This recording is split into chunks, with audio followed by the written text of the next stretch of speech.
News, लोकशाहीतील लोकांच्या हितासाठी। सुरुवातीला पत्रकार बांधवांचं मी मनपूर्वक स्वागत करतो। काल संध्याकाळी आपल्याला उशिरा प्रेस कॉन्फरन्सची कल्पना दिली होती आणि आज सकाळी आपण सर्वजण या ठिकाणी उपस्थित आहात, त्याबद्दल सर्व पत्रकार बांधवांचं मी मनपूर्वक आभार मानतो। काही दिवसापूर्वी पालकमंत्री तानाजी सावंत यांनी उजनी धरणातलं पाणी आपल्या मतदारसंघातील सीना कोळेगावला पाणी येणारे अशा पद्धतीची जाहिरातबाजी केलेली होती आणि आपल्या मतदारसंघातले आणि जिल्ह्यातल्या शेतकऱ्यांना त्या ठिकाणी बॉर्डरवर नेऊन तिथं एक कार्यक्रम घेतलेला होता। कृष्णा मराठवाडा सिंचन योजनेबद्दल त्यांनी त्यांच्या मेळाव्यामध्ये काही विधानं केली होती। त्याच्या संदर्भात मी ही प्रेस कॉन्फरन्स या ठिकाणी घेणार आहे। त्याच्या अगोदर परांड्याला कुस्तीच्या कार्यक्रमाला तानाजी सावंत यांनी माझ्यावर टीका केली होती की राहुल मोठे यांनी नुसती धरणं बांधलेली आहेत, नुसतं कॅनॉल केलेलं आहे। मला या ठिकाणी सांगायचं आहे की विरोधी पक्षाचा आमदार राहुल मोठे यांनी मतदारसंघामध्ये कॅनॉल आणि धरणं बांधलेली आहेत हे कबूल करणं म्हणजे मी केलेल्या कामाची, विकास कामाची पावती आहे असं मी सुरुवातीला या ठिकाणी सांगतो। आपण जर आपल्या मतदारसंघाचा अभ्यास केला तर मी आमदार असताना आपल्या मतदारसंघामध्ये वेगवेगळे स्टोरेज टँक असतील, वेगवेगळे पाझर तलाव असतील, हे गेल्या 15 वर्षामध्ये आपल्या मतदारसंघामध्ये सुरू केलेले आहेत। हे सुरू करत असताना त्या धरणाची नावं मी आता आपल्याला सांगत नाही, पुढच्या टप्प्यामध्ये ती मी घेणारच आहे। परंतु ही सर्व जी कामं करत असताना त्या धरणाची पाणी उपलब्धतेचं प्रमाणपत्र, लवादाची मान्यता, टेंडर प्रक्रिया, भूसंपादनची प्रक्रिया आणि प्रत्यक्ष पाणी साठल्यानंतर त्या तलावाचं जलपूजनाचा आपण कार्यक्रम घेतला।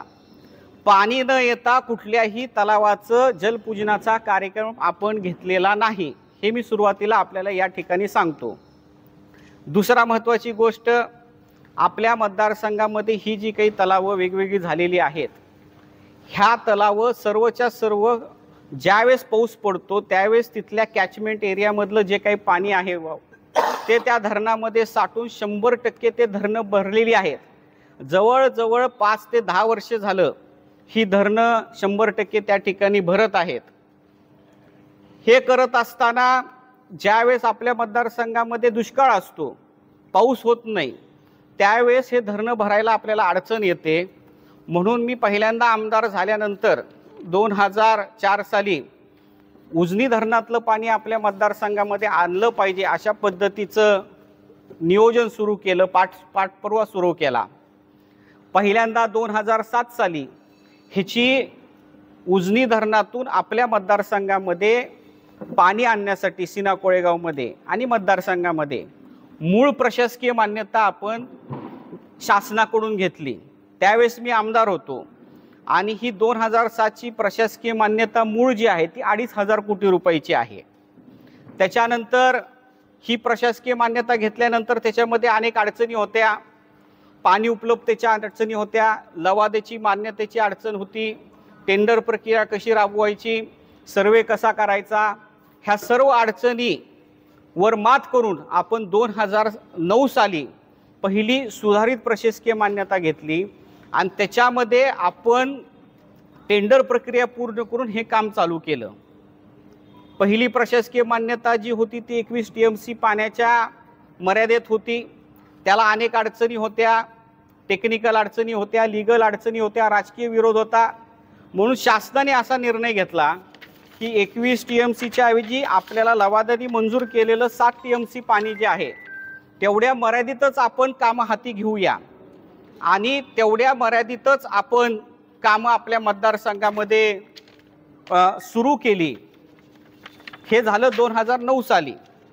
त्याच्यानंतर कृष्णा मराठवाडा सिंचन योजना नेमकी काय आहे हे मी तुम्हाला थोडक्यात ह्या ठिकाणी सांगणार आहे। पश्चिम महाराष्ट्रामध्ये वाहून जाणारं पाणी नीरा नदीच्या माध्यमातून असेल, इतर नदीच्या माध्यमातून असेल, ते बोगद्याच्या माध्यमातून पहिल्यांदा उजनी धरणामध्ये ते पाणी आणायचं आहे.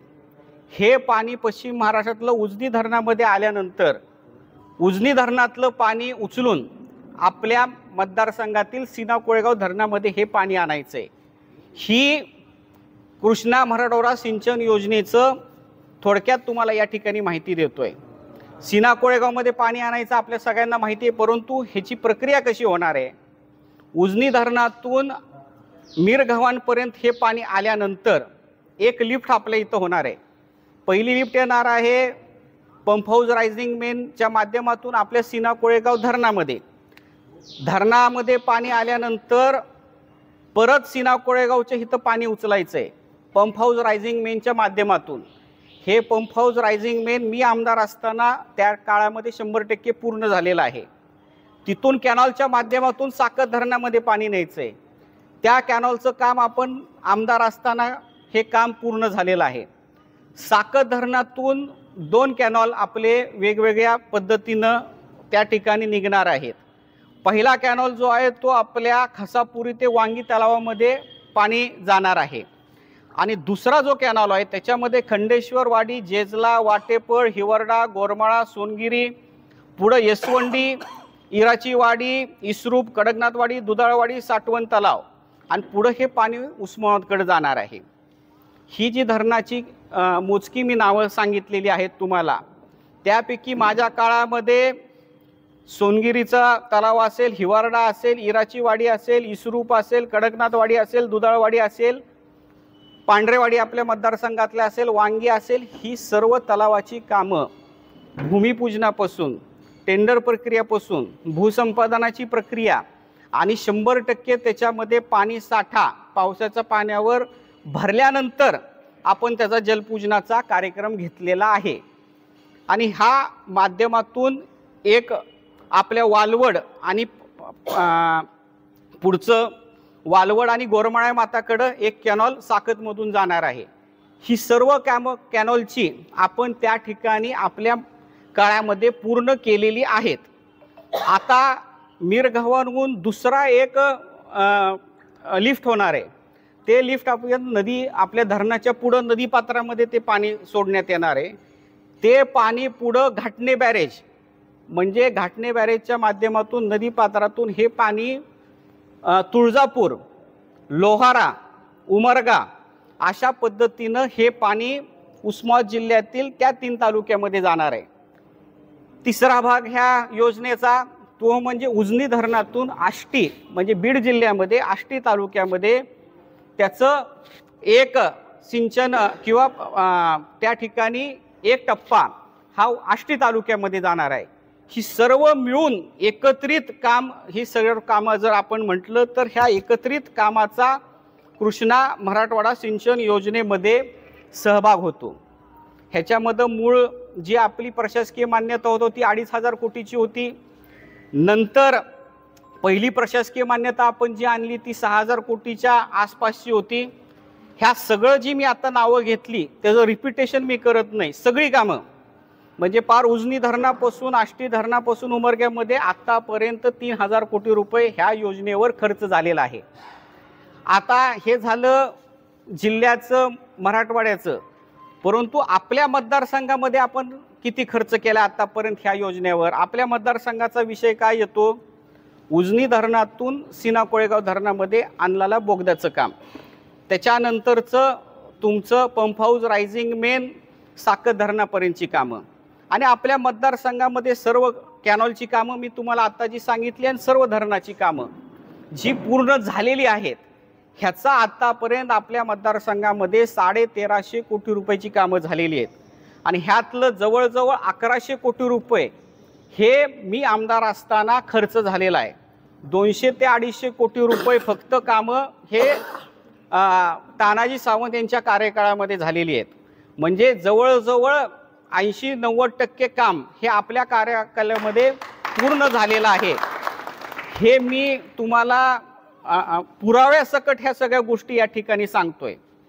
ह्याच्यामध्ये दुसरी महत्त्वाची गोष्ट काय, आपण सत्ता असताना, आमदार असताना परांडा तालुक्यामध्ये सीना कोळेगावहून जे पुढं पाणी जाणार आहे ते कॅनॉलच्या माध्यमातून नेलेलं आहे. कॅनॉलची रुंदी तुम्ही बघितलेली आहे कंडारीच्या इथं, त्याची खोली बघितलेली आहे. पावसाचं पाणी ज्यावेळेस ह्या कॅनॉलमध्ये येतं त्यावेळेस त्या पाण्यावर मोटरी टाकून अनेकांनी त्यांची शेती त्या ठिकाणी सिंचन केलेलं आहे. वरून पाणी येईल त्यावेळेस येईल, परंतु कॅनॉलची जी रुंदी आहे, खोली अतिशय मोठी आणि चांगल्या क्वालिटीचं काम आपल्या मतदारसंघामध्ये झालं आहे. त्याच्यामुळं त्या गावातल्या विहिरीचं पाणी वाढलेलं आहे. पर्क्युलेशनमुळं गावाचं पाणी पातळी वाढलेली आहे आणि सिंचन क्षमता त्या गावाच्या जिथं जिथं कॅनॉल गेला आहे तिथं सगळीकडे सिंचन क्षमता ही वाढलेली तुम्हाला या ठिकाणी पाहायला मिळेल. आता तानाजी सावंत आल्यावर त्यांनी काय केलं की जिथं कॅनॉलचं काम झालं होतं तिथं थांबवलं, ते टेंडर कॅन्सल केले आणि त्या जागेवर पाईपलाईनचं काम मंजूर केलं. आता पाईपलाईन कॅनॉलच्या जागेवर झाली, एखाद्याच्या शेतामध्ये पाईपलाईन गेली तर एकही टिपका पाण्याचा त्या शेतामध्ये जाणार नाही. एका धरणातून ती पाईपलाईन डायरेक्ट दुसऱ्या धरणामध्ये जाणार आहे. मग तिथं पर्क्युलेशन होण्याचा काही संबंध नाही, विहिरीला पाणी वाढण्याचा काही संबंध नाही, त्या गावाला त्या पाण्याचा फायदा होण्याचा संबंध नाही. परंतु आता शेतकऱ्यांनी ह्या ठिकाणी भूम तालुक्यातल्या किंवा जिथं पाईपलाईन आहे त्यांनी विचार करायचा आहे. मी या ठिकाणी काही बोलणार नाही की तुम्हाला काय फायद्याचं आहे. तुम्हाला कॅनॉलच्या माध्यमातून हे पाणी नेलं तर पर्क्युलेशन होणार आहे त्याचा फायदा आहे का, तुम्हाला पाईपलाईननी पाणी गेलं तर तुम्हाला फायदा आहे, ह्याचा विचार शेतकऱ्यांनी या ठिकाणी करणं गरजेचं आहे. त्यांनी भाषणामध्ये सांगितलं मी प्राधान्यक्रम बदलला. प्राधान्यक्रम वगैरे हे नुसते मोठी शब्द आहेत, ह्याला काही अर्थ नाही. ज्यावेळेस बोगद्याचं काम चालू होतं त्याच वेळेस आपल्या मतदारसंघामध्ये कॅनॉलचंही काम चालू होतं, त्याच वेळेस आपल्याकडं स्टोरेज टँकचंही काम चालू होतं. त्यामुळे एकाच वेळेस ही कामं आपण कामं चालू केल्यामुळं त्याच्यामुळे आपल्या मतदारसंघामध्ये प्राधान्यक्रम बदलाचा विषय लागू होत नाही, हे सुद्धा मी तुम्हाला या प्रेस कॉन्फरन्सच्या माध्यमातून सांगू इच्छितो. सगळ्यात महत्त्वाचा विषय त्यांनी भाषणामध्ये काय सांगितलं, मी 11,000 कोटी रुपये आणले सांगितलं का नाही. मला आपल्याला या ठिकाणी सांगायचंय तानाजी सावंत 100% खोटं बोलत आहेत. 11,000 कोटी निधी अनेक भाषणामध्ये त्यांनी सांगितलेलं आहे, ते 100% खोटं आहे. हे पुराव्यासकट मी तुम्हाला या ठिकाणी सांगणार आहे. आपण सुरुवातीला सांगितलं की 2007 साली मूळ प्रशासकीय मान्यता 2,500 कोटी रुपयाची होती. त्याच्यानंतर 2009 साली ही प्रशासकीय मान्यता 6,000 कोटीची झाली. त्यातला आतापर्यंत 3,000 फक्त ह्या सगळ्या योजनेवर खर्च झाला आहे. आपल्या मतदारसंघामध्ये 1,350 कोटी रुपये खर्च झालेला आहे.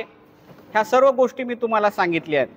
ही सर्व कामं 21 TMCची प्रशासकीय मान्यता असली तरी 60 TMC मर्यादितच आपण पाणी उचलण्याची परवानगी लवादाने आपल्याला दिलेली आणि शासनाने सुद्धा 60 TMC मर्यादितच पाण्याला परवानगी दिल्यामुळे तेवढीच कामं 60 TMC मर्यादितच हाती घेतलेली आहेत आणि त्याचा अंदाजित खर्च 6,000 कोटी रुपये पहिल्या प्रशासकीय मान्यतामध्ये होता.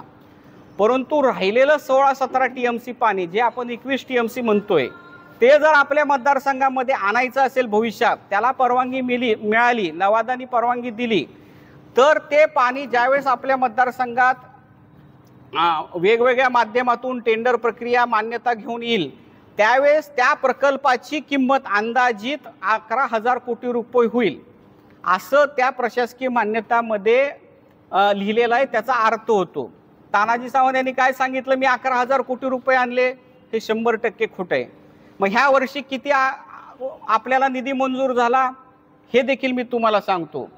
ह्या वर्षी आपल्याला कृष्णा खोऱ्याच्या माध्यमातून, गोदावरी खोऱ्याच्या माध्यमातून जे बजेटमध्ये तरतूद केलेली आहे ते दोन्हीची मिळून 500 कोटीची आहे आणि 500 कोटीमध्ये ही सर्व आली, उमरगा, तुळजापूर, बोगदा, आपल्या मतदारसंघातलं कामं, ही सर्व कामं मिळून आष्टीची ही सगळं कामून 500 आणि ही रेग्युलर प्रोसेसप्रमाणे 500 कोटी प्रत्येक वर्षी आपल्याला मिळतात. ह्याच्यासाठी ह्यांनी वेगळा काही प्रयत्न केलेला नाही, हे देखील मी तुम्हाला या कार्यक्रमाच्या निमित्तानं सांगतो. एखादा माणूस 500 कोटी रुपये निधी शासनाने रेग्युलर प्रोसेस प्रमाणे मंजूर होत असताना मी 11,000 कोटी रुपये मंजूर केले असं धडधडीत पालकमंत्रीसारखा माणूस जर बोलत असेल तर हे दुर्दैव आहे, आपल्या जनतेची फसवणूक आहे, हे मी तुम्हाला या प्रेस कॉन्फरन्सच्या माध्यमातून सांगू इच्छितो। आता 2019ला माझा पराभव झाला, तो मी मान्य केला। राजकारणामध्ये हार जीत असते, त्याच्याबद्दल काही विषय नाही, परंतु 2019ला माझा विजय झाला असता तर एकाच वर्षात हे पाणी मी माझ्या मतदारसंघामध्ये आणलं असतं, हे मी तुम्हाला खात्रीने सांगतोय। कारण मला तेवढा कॉन्फिडन्स आहे, मला काय काम तिथं झालेले माहिती आहे। आता हे जर मी तुम्हाला सांगितलं तर तुम्हाला वाटेल की मी राजकारणासाठी बोलतोय, परंतु तानाजी सावंत यांनी त्यांच्या एका भाषणामध्ये 2020 डिसेंबरला हे पाणी आपल्या मतदारसंघात येणार आहे म्हणून एका भाषणामध्ये सांगितलेलं होतं, ते मी तुम्हाला थोडक्यात ऐकवणार आहे। फक्त एक नाही, असे 2-4 तारखा त्यांनी बदलले, टप्प्याटप्प्याने ते ऐकवणार आहे। पहिल्यांदा ते काय बोलले ते थोडक्यात तुम्हाला ऐकून दाखवतो। म्हणजे स्पष्ट बोलायचं झालं, डिसेंबर 2020 लिहून ठेवा, शेवटचं सुद्धा माणसाचं सांगतो। डिसेंबर 2020 पर्यंत, डिसेंबर 2020 पर्यंत, डिसेंबर 2020 पर्यंत हे पाणी आपल्या हक्काचं पहिल्या टप्प्यातलं 5 टीमची, पहिल्या टप्प्यातलं 5 टीमची पाणी कोणामध्ये टाकल्याशिवाय हा तानाजी सावंत स्वस्त बसणार नाही। तानाजी सावंत जे बोलले ते एकदम बरोबर आहे, चुकीचं काहीच नाही ह्यात। त्यांना अधिकाऱ्यांनी माहिती दिली होती की 80-90% काम राहुल मोटे यांच्या काळामध्ये झालेलं आहे। 1 वर्ष तुम्ही जर पाठपुरावा केला, थोडा निधी दिला तर 2020 पर्यंत पाणी येतंय। आणि म्हणून ते आत्मविश्वासानं त्या भाषणामध्ये निवडून आल्यावर सांगितलं की 2020 डिसेंबरपर्यंत मी तुम्हाला या ठिकाणी पाणी आणून दिल्याशिवाय स्वस्त बसणार नाही। परंतु पुढं काय झालं, 1 वर्षामध्ये येणारं पाणी आज 4.5 वर्ष झालं तरी सुद्धा आपल्या मतदारसंघामध्ये पाणी आलं नाही। ह्याला कारणीभूत तानाजी सावंत आहे, त्यांची निष्क्रियता आहे।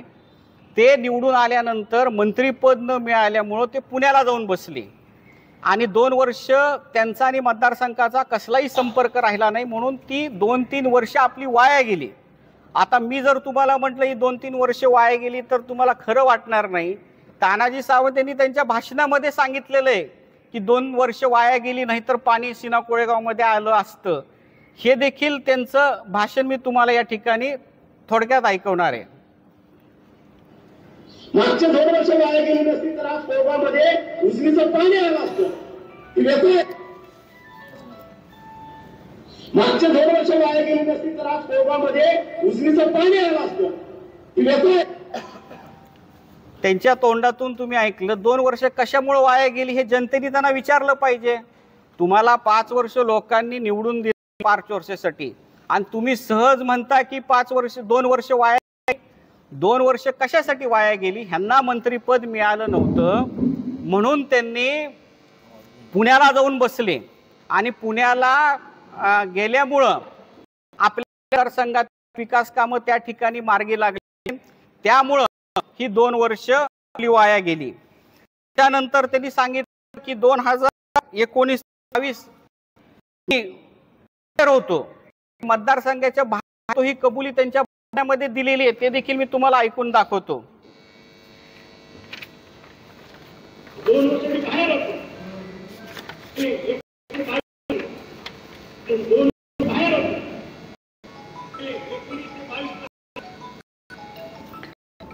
मुख्यमंत्र्याचा जो कार्यक्रम ढोकीला झाला त्याच्यामध्ये त्यांनी कबूल केलेलं आहे की बाहेर होतो, म्हणजे मंत्रीपद न मिळाल्यामुळं त्यांचा व्यवसाय पुण्यामध्ये बसून ते सांभाळत होते। कारखान्याचा व्यवसाय असेल, संस्थेचा व्यवसाय असेल, मग हे पाणी आणण्यासाठी वेळ कोण देणार? त्यामुळं हे पाणी आपल्या मतदारसंघामध्ये आलेलं नाही, हे देखील मी तुम्हाला या प्रेस कॉन्फरन्सच्या माध्यमातून सांगतो। त्याच्यानंतर अजून एक त्यांनी शेवटची तारीख त्या ठिकाणी दिलेली आहे, कुस्तीचा जो कार्यक्रम झाला त्याच्यामध्ये ते काय म्हणाले ऐका। आणि हे पाणी जर 19 ला 2019 ला तर 2022ला आपलं धरण मोहरपूर झालं असतं आणि माझ्या तमाम धाराशिव जिल्ह्याला ते पाणी मिळालं असतं. दुर्दैव आपलं. नाही तिसरी हे पाणी जर मी 2019ला मंत्रिमंडळात असतो तर 2022ला आपलं धरण मोहरपूर झालं असतं आणि माझ्या तमाम धाराशिव जिल्ह्याला ते पाणी मिळालं असतं. दुर्दैव आपलं. त्यांनी काय सांगितलं की 2019ला मंत्रीपद मिळालं असतं तर पाणी आपल्या मतदारसंघामध्ये आलं असतं. मी म्हणतो कशाला मंत्रीपद पाहिजे पाणी आणण्यासाठी? 80-90% मी काम करून ठेवलंय. जुन्या सरकारने काम केलंय. एका वर्षात पाणी आपल्या इथे येणार होतं. ह्यांना मंत्रीपद फक्त मोठेपणा मिरवण्यासाठी पाहिजे, त्या ठिकाणी मोठेपणा दाखवण्यासाठी पाहिजे. मी मंत्री नसताना पाणी आपल्या मतदारसंघामध्ये आणलंच ना. मी कशाला मंत्रीपद लागलं? 2दा सत्तेतला आमदार होतो, एकदा विरोधी पक्षाचा आमदार होतो. त्याच्यानंतर माझे आमदार असताना सुद्धा हे पाणी आणण्यासाठी मी प्रयत्न केलाय. बबन दादा फक्त आमदार आहेत, कुठले मंत्री त्यांच्याकडं मंत्रीपद नाही, तरी सुद्धा त्यांनी मतदारसंघामध्ये पाणी आणलं. मग तुम्हाला मंत्रीपद कशाला पाहिजे पाणी आणण्यासाठी? आणि उद्या जर भविष्यामध्ये त्यांना मागं मंत्रीपद मिळालंच नसतं तर आपल्याला काही पाणी मतदारसंघामध्ये आणायचं नव्हतं का? तानाजी सावंत हे मतदारसंघातल्या लोकांची स्पष्टपणे दिशाभूल करत आहेत. आणि ह्याच्या पुढचं तर अजून कहर आहे. आता 4थी तारीख त्यांनी दिलेली आहे.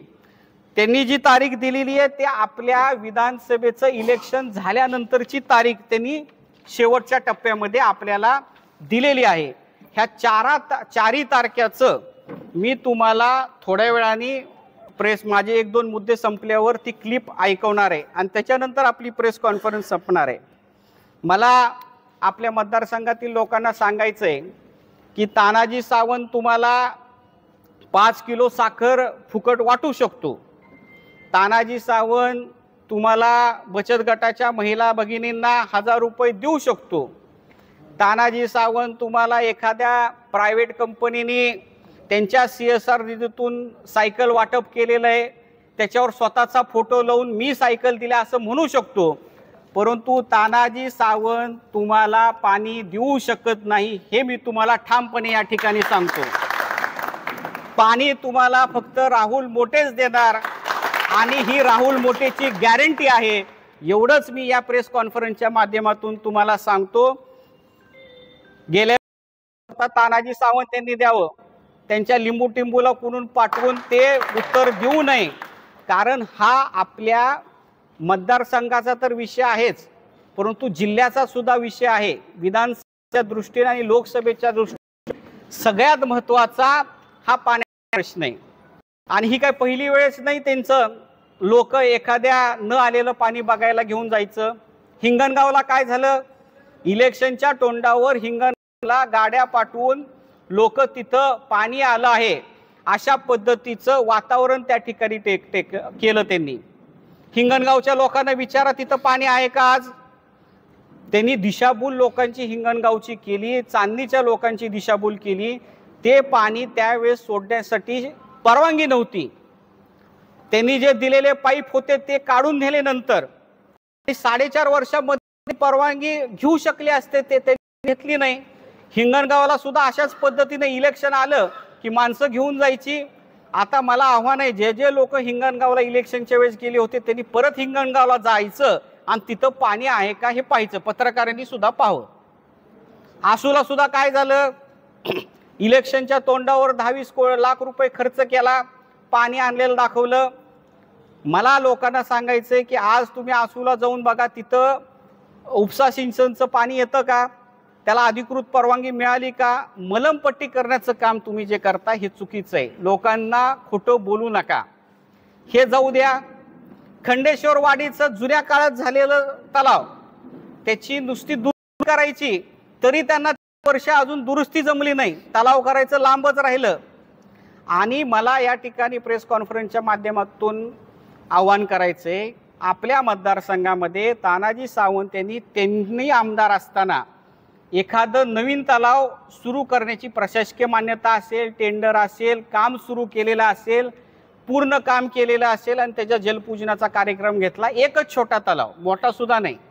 उजनी धरणातलं पाणी आपल्याकडे येईल त्यावेळेस येईल, एकच छोटा तलाव केलेला त्यांनी सांगावं, पत्रकारांनी सांगावं आणि जनतेने देखील सांगावं, एकही पाण्याचा तलाव त्यांनी केलेला नाही हे ठामपणे मी तुम्हाला या ठिकाणी सांगतो। मागं जे आपण विकास कामं केलेली आहेत त्यातून 500 कोटीचं आज ऊसाचं पेमेंट आपल्या मतदारसंघामध्ये येतंय, सोयाबीन इतर पिकाचं 500 कोटीचं पेमेंट येतंय, म्हणजे 1000 कोटी रुपये आज आपल्या मतदारसंघामध्ये येत आहेत। चेहरा मोहरा आपल्या मतदारसंघाचा बदलला आहे।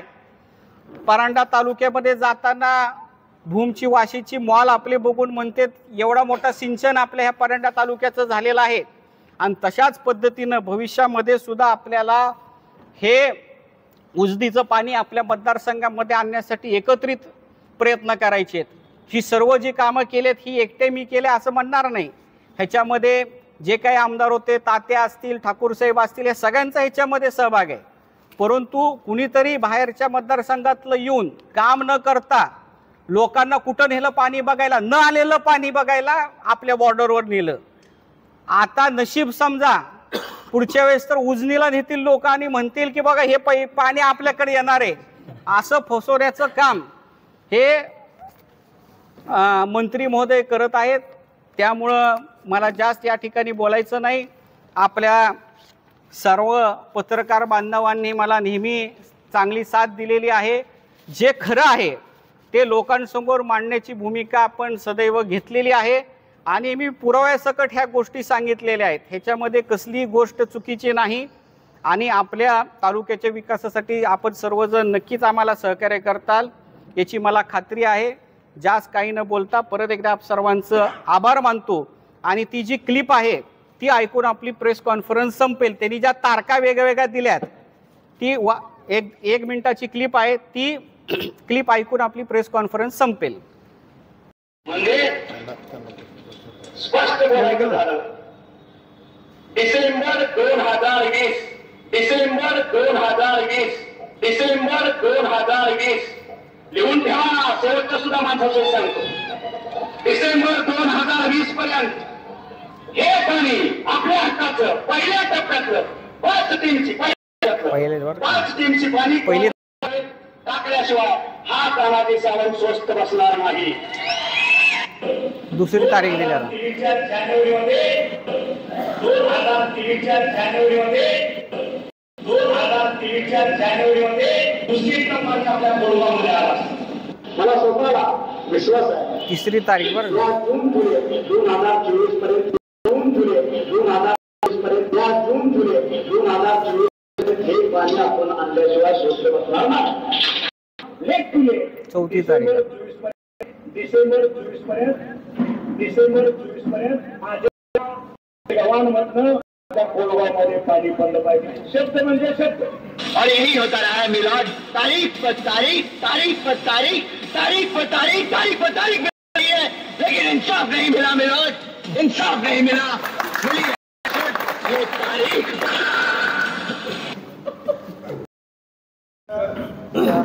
कॅन्सल करून त्या ठिकाणी पाईपलाईनचं तुम्ही म्हणता सावंतांनी आपलं कॅनॉलने जे आपलं पाणी आपल्या भूम तालुक्या आपल्या परांडा तालुक्यामध्ये सगळीकडे कॅनॉल बरोबर आपण बघितलं असं कॅनॉल भूम तालुक्या पुढचा टप्पा होता तो झालेलं त्यांनी कॅन्सल केलेला आहे आणि तिथं कॅनॉलच्या ऐवजी पाईपलाईनचं टेंडर काढले। हे टेंडर काढलेलं आता काम सुद्धा सुरू झालेलं आहे। मी शेतकऱ्यांना तिथल्या सांगितलं गावापासून ते कुठपर्यंत हे पाईपलाईनचं काम चालू आहे? हिवरड्यापासून जे पुढं जातंय गोरमाळा, सोनगिरी, येसवंडी, दुधाळवाडी जे उस्मानाबाद जिल्ह्याकडे जाते आणि आपण जी चर्चा करतोय वचनपूर्ती सीना कोळेगाव पाणी आल्यानंतर वचनपूर्ती होत नाही। सीना कोळेगाव मधून साकत धरणामधून खसापुरी, वांगी, पांढरेवाडी, इसरूप, कडकनाथवाडी, भूम तालुक्याचं सोनगिरी ह्या सगळ्या धरणामध्ये ज्या वेळेस पाणी जाईल त्यावेळेस वचनपूर्ती होती। पहिल्या वर्षी जर पाणी सीना कोळेगाव मध्ये आलं असतं तर आज 4.5 वर्षामध्ये हे पाणी प्रत्येक धरणामध्ये गेलं असतं। आज लोकांनी ज्यावेळेस ते वाशी तालुक्यामध्ये जातील त्यावेळेस त्यांना विचारलं पाहिजे की आमचं जे भैयानी धरण केलेले त्या धरणामध्ये उजनीचं कधी पाणी येणार हे त्यांना विचारलं पाहिजे।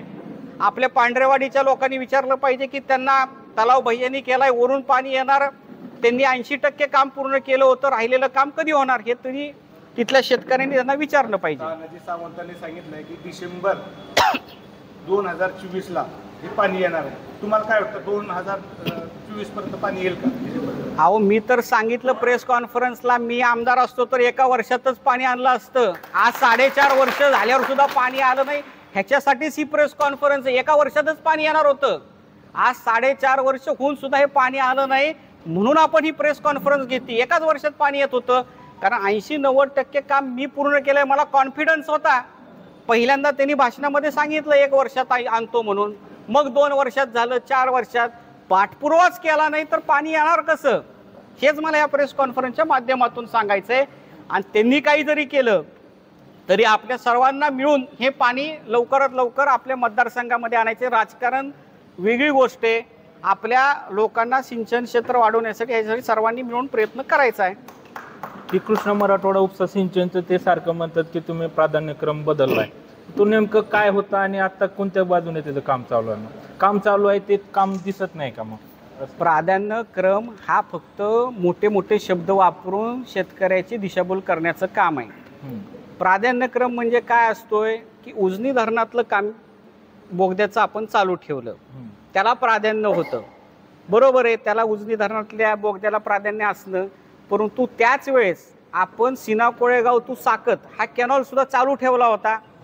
साकत धरणातून पुढे जे कॅनॉल झालं होतं ते चालू ठेवलं होतं. स्टोरेज टँक संपून 5-5 वर्ष पावसाच्या पाण्यावरती स्टोरेज टँक भरलेली आहेत. मग प्राधान्यक्रम असता आपल्याला तो विषय लागू नये. प्राधान्यक्रम असता तर ही सर्व पुढची कामं आपली मार्गीच लागली नसती. उलट पुढची कामं आपण पूर्ण करून ठेवलेली आहेत. पाणी वरून आलं की ह्या धरणामध्ये पाणी आणण्याची सर्व नियोजन आपण करून ठेवलेलं आहे. त्यामुळे प्राधान्यक्रमाचा जो बदल केला त्याच्यामध्ये काही अर्थ नाही. आणि प्राधान्यक्रम जो बदल केला म्हणतायत तो 2018 साली आपलं शासन असतानाच आपण केलेला आहे. परंतु आपल्या मतदारसंघासाठी तो काही मुद्दा लागू होत नाही किंवा त्याच्यामुळं काही आपल्या योजनेला अडचण येत नाही. तानाजी सावंत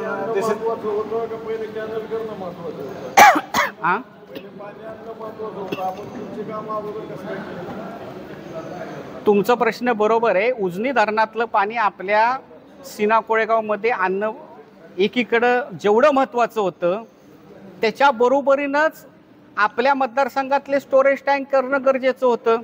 आपण आता पाणी आल्यानंतर पंप हाऊस रायझिंग मेन करायला 1-1 वर्ष लागतं. तो आता पूर्ण केलंय. सीना कोळेगाव पाणी उचलायचं असेल ते काम आपण पूर्ण आपल्या काळामध्ये केलंय. पुढचा कॅनॉल आपण पूर्ण केलाय, मतदारसंघातला सगळा केलाय. आणि ही जी स्टोरेज टँक केलेत त्यातून आपल्या मतदारसंघात आज 1000 कोटी रुपयाचं उत्पन्न येतंय. पाणी वरून आल्यावर हे स्टोरेज टँक भरणार होते, परंतु मी जे सुरुवातीला सांगितलं की पावसाच्या पाण्यावरच ते स्टोरेज टँक भरलेले आहेत. त्याचा फायदा आपल्या शेतकऱ्यांना झालेलाच आहे. फक्त ज्यावेळेस दुष्काळ पडतो त्यावेळेस वरून पाणी आणण्यासाठी ही नियोजन आहे. त्यामुळं ते कामही महत्त्वाचं आहे, हेही काम महत्त्वाचं आहे. आणि एकाच वेळेस ही काम पॅरलल पद्धतीनं सुरू ठेवणं गरजेचं होतं, ते आपण केलेलं आहे. सर तुम्ही आता म्हणाले की लवादाने आपल्याला फक्त 7 TMC पाणी उचलायची परवानगी दिली आणि जे आचारसंहितेमध्ये किंवा इतर प्रचार यंत्रणेमध्ये वापरण्यात येते की 21 TMC पाणी आपल्या मराठवाड्याला मिळणार आहे. म्हणजे हे नेमकं 7 TMC पाणी मिळणार आहे का 21 TMC पाणी मिळणार? आपली जी प्रशासकीय मान्यता, मूळ प्रशासकीय मान्यता असेल, पहिली प्रशासकीय मान्यता असेल, दुसऱ्या प्रशासकीय मान्यता असेल, ह्या 21 TMC मर्यादितच आहेत. परंतु लवादानं 7 TMC पाणी उचलायलाच परवानगी दिलेली आहे आणि 7 TMC मर्यादितच ही काम आपण चालू ठेवलेलं आहे. भविष्यामध्ये ज्यावेळेस ह्या परमिशन मिळतील त्यावेळेस राहिलेलं 17 TMC पाणी आपल्याला मिळण्यासाठी एकत्रित प्रयत्न करायचा आहे. आणि त्यावेळेस जर पाणी ते राहिलेलं 17 TMC आपल्या मतदारसंघात आणायचं असेल तर त्याला 11,000 कोटी रुपयेचा अंदाजित खर्च येऊ शकतो, 15,000 बी जाऊ शकतो. हा अंदाजित खर्च आहे. ते म्हणतात की मी एवढा निधी आणला. एखादा पालकमंत्री 500 कोटी रुपये आणला असताना, ते पण रेग्युलर प्रोसेसमध्ये आणलेले निधी असताना 11,000 कोटी रुपये मी निधी आणला म्हणत असेल तर हे शेतकऱ्यांची आणि जनतेची दिशाभूल करण्यासारखं आहे. प्रशासकीय मान्यता आणि पाण्याची मान्यता परवानगी पाहिजे याच्या अगोदर ठाकूर साहेबांनी सुद्धा प्रेस कॉन्फरन्स सांगितलं होतं की त्यांनी केलं. मी ठाकूर साहेबाचं सुद्धा नाव घेतलं, तुमच्या तात्याचंही नाव घेतलं. ज्या वेळेस ठाकूर साहेब होते त्यावेळेस आपल्या तुमचं पर्यावरणाची मान्यता ही ठाकूर साहेबांनी मागणी केली होती हिथं मुख्यमंत्री आल्यानंतर, प्रकाश जावडेकरांकडे. आणि माझा स्वतःचं अधिवेशनामध्ये तारांकित प्रश्न होता. मी त्या ठिकाणी प्रश्न केला होता. त्या प्रश्नाला उत्तर देत असताना त्यावेळेसचे मंत्री महाजन साहेबांनी तुमची पर्यावरणाची मान्यता जी आहे ती आम्ही देतो म्हणून त्याने ते सांगितलेलं होतं. मी अधिवेशनामध्ये प्रश्न मांडला होता, मंत्र्यांनी त्याला मान्यता दिली होती आणि ठाकूर साहेबांनी देखील त्या ठिकाणी प्रयत्न केला होता. त्यामुळं सगळ्यांचं एकत्रित काम आहे, सगळं आपण करत असतो असं आपलं म्हणणंच नाही. फक्त तानाजी सावंत यांचंच म्हणणं आहे की 15 वर्ष ह्या मतदारसंघातल्या नेते मंडळींनी काय नाही केलं, हे आता आपल्या मंडळींनी केलं म्हणून ही सगळं उभं राहिलंय. त्यांचं कारखाना सुद्धा आपण पाणी उपलब्ध केलं म्हणून चालतोय. आपण कोणत्या सगळ्यांनी मिळून केलं हे भाषणामध्ये आपण सांगितलेलंच आहे.